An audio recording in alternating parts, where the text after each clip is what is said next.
బయటికి వచ్చి రాగానే రివ్యూస్ మొదలు పెట్టావబ్బా. బిగ్ బాస్ మీద రివ్యూస్ స్టార్ట్ చేసావు. తనుజ మీద ముద్దు బిడ్డ, సామ ముద్దు బిడ్డ ఈ కామెంట్లు అన్నీ నువ్వు అంటే అది నువ్వు డైరెక్ట్గా ఓపెన్గా మాట్లాడేసావు అనమాట. అంటే అప్పుడే వెళ్ళిన కంటెస్టెంట్, అదే సీజన్ కంటెస్టెంట్ అలా వచ్చి చెప్పడం నీకేం ఇంపాక్ట్ రాలేదా, అవ్వలేదా? అది ఎందుకు చెప్పావు అసలు అలా? ఫస్ట్ నాకు రివ్యూస్ చేయొచ్చు చేయకూడదు నాకు క్లారిటీ లేదు. కానీ ఏంటంటే అందరూ నేను సీజన్ 8 కూడా నేను ఇన్స్టాగ్రామ్ లో అయితే రీల్స్ లో రివ్యూస్ ఇచ్చేదాన్ని. బిగ్ బాస్ అంటే ఇష్టం కాబట్టి నా ఇన్స్టాగ్రామ్ లో రివ్యూస్ ఇచ్చేదాన్ని. 5 weeks అయింది వచ్చేసిన బయటికి. 6th 7th week ఇంకా అప్పుడు ఆ టైంలో ఇవ్వాలనిపించలే. బట్ నాకు చాలా మంది చెప్పారు, నా ఫ్రెండ్స్ చెప్పారు, ఏముంది నువ్వు దగ్గర నుంచి చూసావు కదా రివ్యూస్ ఇచ్చుకో, నీ గ్రోత్ కూడా ఉంటుంది, డెవలప్ చేసుకో, నీ వల్ల ఇంకా బిగ్ బాస్ హౌస్ ఎట్లా ఉంది, ఎవరు ఎట్లా ఉన్నారో తెలుస్తుంది, చెయ్యి అంటే సరే చేసా. ఇప్పుడు తనుజ అక్క విషయంకి వస్తే ముద్దు బిడ్డ అన్నాను అని అంటే తనుజ అక్క తప్పు అని నేను ఎప్పుడు అనలే, తనుజ అక్క తప్పు ఇట్లా అని. బట్ ఏంటంటే ఒక కాంపిటీటర్ గా నాకెక్కడో జెలస్ అనిపించింది అని అనుకుందాం.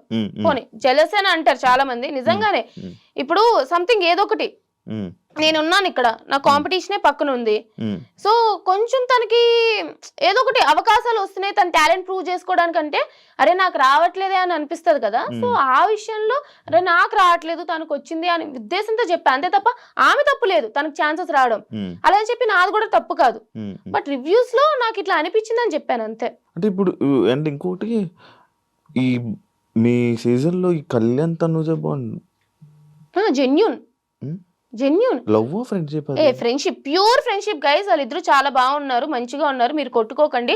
తనుజ కళ్యాణ్ ఇద్దరు కూడా చాలా చాలా చాలా బాగున్నారు. కాజా ఫ్యాన్స్ హ్యాపీగా ఉండండి. కాజా ఫ్యాన్సే కదా అంటారు కాదా? నాకు తెలియదు. కళ్యాణ్ తనుజ ఫ్యాన్స్ కాదా?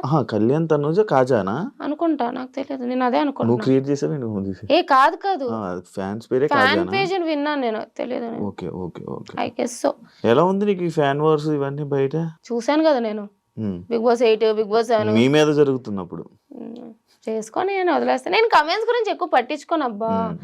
అరే నేను అసలు నెగిటివ్ కమెంట్లు పెట్టారు ఇది నేను నవ్వుకుంటాను. ఎప్పుడైనా నేను ఒకసారి పోస్ట్ పెట్టాక మూడు వచ్చింది అనుకో, ఒక హాఫ్ అన్ అవర్ అయ్యాక అన్ని ఒకే ఒక పోస్ట్కి ఎప్పుడో ఒకసారి ఒక 30 సంవత్సరాలు 40 సంవత్సరాలు అన్నట్టు ఒక్కొక్క పోస్ట్ కమెంట్లకి రిప్లై ఇస్తావరే ఇది అని చెప్పి, అంతే తప్ప నేను పట్టించుకోను పెద్ద కమెంట్స్. మీ సీజన్ లో నీకు నచ్చని కంటెస్టెంట్ ఎవరు? నచ్చనియా?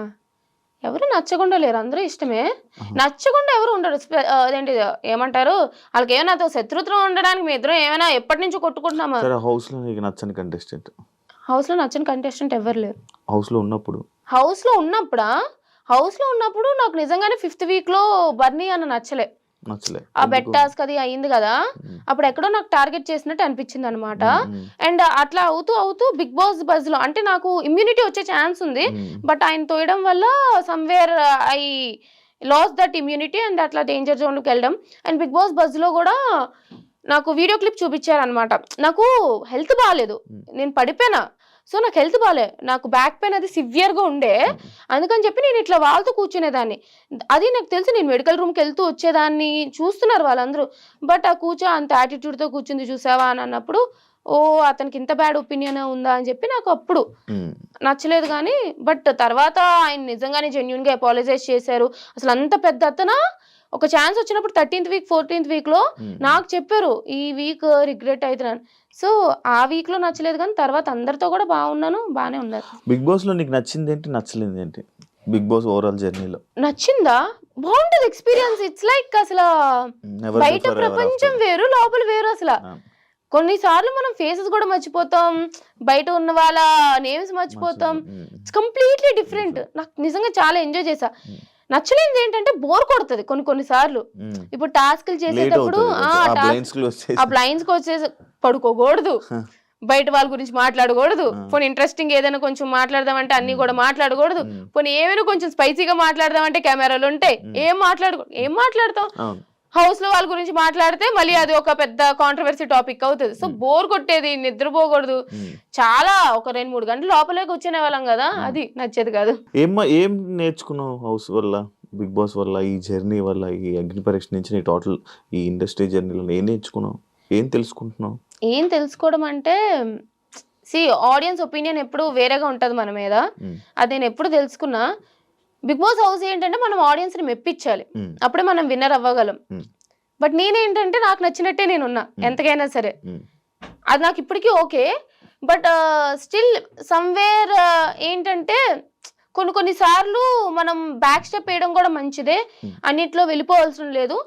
నీ వాయిస్ ఎక్కడ రేస్ చేస్తే అక్కడ మంచిది, ప్రతి దాంట్లో నీకు అక్కలేని వాటిలో వెళ్ళిపోకూడదు అన్న ఇది నేర్చుకున్నా. లైఫ్ లో లెసన్ అది. లైఫ్ లో లెసన్ అంటే నాకు చిన్నప్పటి నుంచి అందరూ చెప్తూనే వచ్చారు, నీకు అవసరం లే, ఎందుకు గెలక్కోకు, ఎందుకు నీకు అవసరమా అని చెప్పి. అయినా నా అంతా నేనే ఉన్నా. బట్ ఏంటంటే వాళ్ళకి అక్కర్లేనప్పుడు నువ్వు అంత ఇంపార్టెన్స్ ఇవ్వక్కర్లేదు, నువ్వు వాళ్ళ గురించి మాట్లాడాల్సిన అవసరం లేదు, ప్రతిదీ నీకే అన్నట్టు. నీ ఇన్స్టాని బాగా డెవలప్ చేసుకోవడానికి ట్రై చేస్తున్నావు కదా, వీడియోస్ పెడుతున్నాను కానీ మళ్ళీ ఆపేసాను. ఎందుకు? ఏమో గ్యాప్ వచ్చింది. గ్యాప్ వచ్చింది నిజంగానే, ఏంటో బిజీగా ఉన్నా, ఏంటో గ్యాప్ వచ్చింది. డెవలప్ చేసుకోవాలి. కన్ఫ్యూజన్ లో ఉన్నావా? ఏం కన్ఫ్యూజన్ లో ఉన్నావు? ఏం చేయాలో అర్థం కావట్లేదు. First dilemma, like it's like okay బాగుంది, ఇండస్ట్రీ బాగుంది, బట్ ఇండస్ట్రీలో ఫ్యూచర్ ఉంటుందో లేదో మనకు తెలియదు. సాఫ్ట్వేర్ ఫీల్డ్ వెళ్ళాలి, 6 months గ్యాప్ వచ్చింది, రెజ్యూమేలో 6 months గ్యాప్ అని ఉంటుంది. సో ఇప్పుడు కొంచెం మళ్ళీ నేను స్కిల్స్ డెవలప్ చేసుకోవాలి, అదొక దానికి టైం స్పెండ్ చేయాలి. ఇటు అటు ఒక పక్క ఇన్స్టాగ్రామ్ డెవలప్ చేసుకోవాలి, ప్రమోషన్స్ కావాలన్నా, బ్రాండెడ్ కంటెంట్ కావాలన్నా ఇన్స్టాగ్రామ్ డెవలప్ చేసుకోవాలి, దానికి టైం స్పెండ్ చేయాలి. సో ఇట్స్ లైక్ ఏంటి అసలు ఏం చెయ్యాలి అనేది కొంచెం కన్ఫ్యూజన్ లో ఉన్నా. సినిమాలో ఏమైనా ఇంట్రెస్ట్ ఉందా? యాక్టింగ్? సినిమా అంటే నేను ఎప్పుడు సినీ ఇండస్ట్రీ అనుకోలేదు, కానీ మంచి రోల్ వస్తే వెళ్తా. బట్ నేను చేయాలని ఉందా ఇండస్ట్రీ?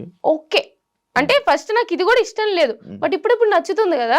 సో మేబీ తర్వాత ఆపర్చునిటీస్ వచ్చినప్పుడు దాంట్లో చేస్తే కూడా నచ్చుతుందేమో. మీ ఇంట్లో వాళ్ళు భయపడతారు కదా నీకు, అంటే పాపం దీన్ని ఏమైపోద్దో, బ్యాడ్ అయిపోద్దో లేకపోతే? భయపడతారు. నేను ఇప్పుడే కాదు, బిగ్ బాస్కి వెళ్ళక ముందే కాదు, బిగ్ బాస్కి వెళ్ళక ముందు కూడా అన్ని ఇష్యూల మీద మాట్లాడుతూ ఉండేదాన్ని కదా.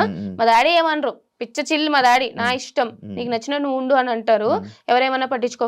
కానీ మా మమ్మీ భయపడుతూ ఉండే, ఎందుకు స్వీటీ వీటి గురించి మాట్లాడకమ్మా, వాటి గురించి మాట్లాడకమ్మా, వీళ్ళు ఇలా పెట్టారు నీ గురించి, వాళ్ళు అలా పెట్టారు, ఎందుకు అని చెప్పి భయపడుతూ ఉండే.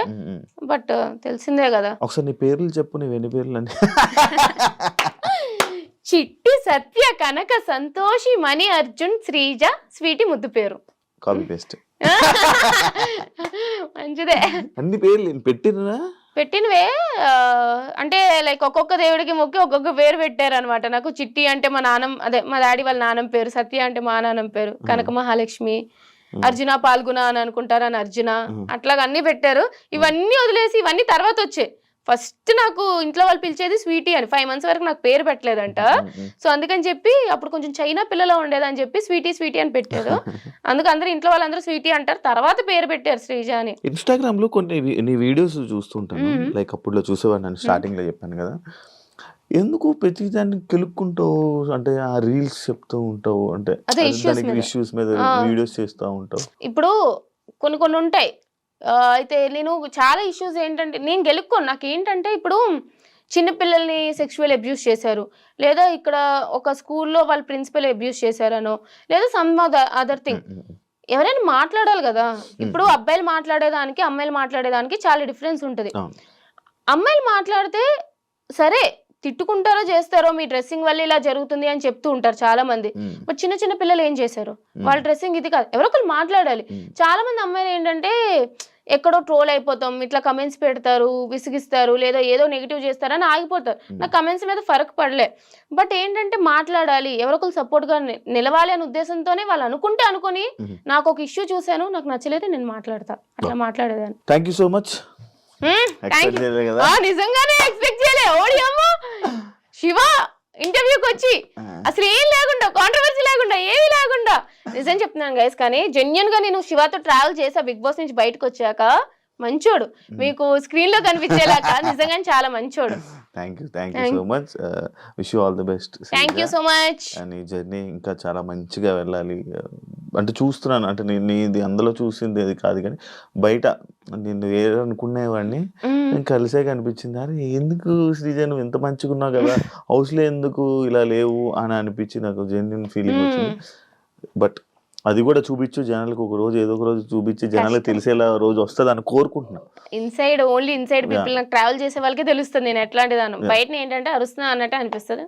బట్ ఓకే, నువ్వు అనుకున్నది జరగాలని, హ్యాపీగా ఉండాలని చాలా ఇంపార్టెంట్. నువ్వు అనుకున్న ప్రతి ఒక్కరు సక్సెస్ అవ్వాలని wish you all the best and thank you congratulations. So much Shiva. Thank you so much. Bye bye. Yes, చూసారు కదా ఇంటర్వ్యూ. ఇంకో గెస్ట్ మళ్ళీ కలుస్తాం. అంతవరకు సియా. And for more videos, Please subscribe to iDream. Please subscribe to iDream. Please subscribe iDream. And please subscribe to iDream. For more videos, subscribe to iDream. please like, share, and subscribe to the channel. Congratulations, iDream. Subscribe to iDream. Subscribe to iDream. So subscribe to iDream Media. iDream ki iDream team andarki huge congratulations. Please subscribe iDream Media. Please subscribe to iDream. Subscribe iDream. Please subscribe to iDream. iDream అంటే నా కళల channel subscribe చేసుకున్న నోరు తిరుగుతలేదు, మీరైతే గంట గుర్తు కొట్టండి. For more such videos, please subscribe to iDream. Subscribe to iDream. Please subscribe to iDream. Please subscribe iDream Media. Please do subscribe to iDream. Please subscribe to iDream Media. For best entertainment and information, please subscribe iDream. And don't forget to subscribe to iDream.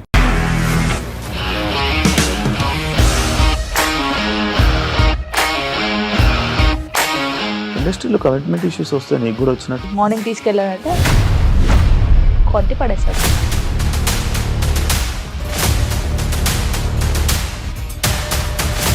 ఒక్కళ్ళు కూడా చూడలేదు ఈ cinema అని చెప్పడానికి కూడా చాలా ధైర్యం కావాలి. అది నిజం కదా, దాంట్లో ధైర్యం ఏంటి? ఇది నెక్స్ట్ డే ప్లేట్ మార్చేస్తే తప్పు కదా. As of now, we are comfortable this అని నేను అనుకుంటున్నాను. రష్మిక గారిది మీది ఒకే ఊరంట కదా. నీకు కోపం వచ్చిందంటే బాగా తిట్టేత్తరా? తిట్టేద్దామండి. నిజంగా గేమ్ ని ఎలా చేంజ్ చేయగలిగారు? APSFC వాళ్ళకి 6 నెలల్లో నేను 6 లక్షలు కట్టా. బిజినెస్ చేయాలనుకుంటే it is as difficult as riding a tiger.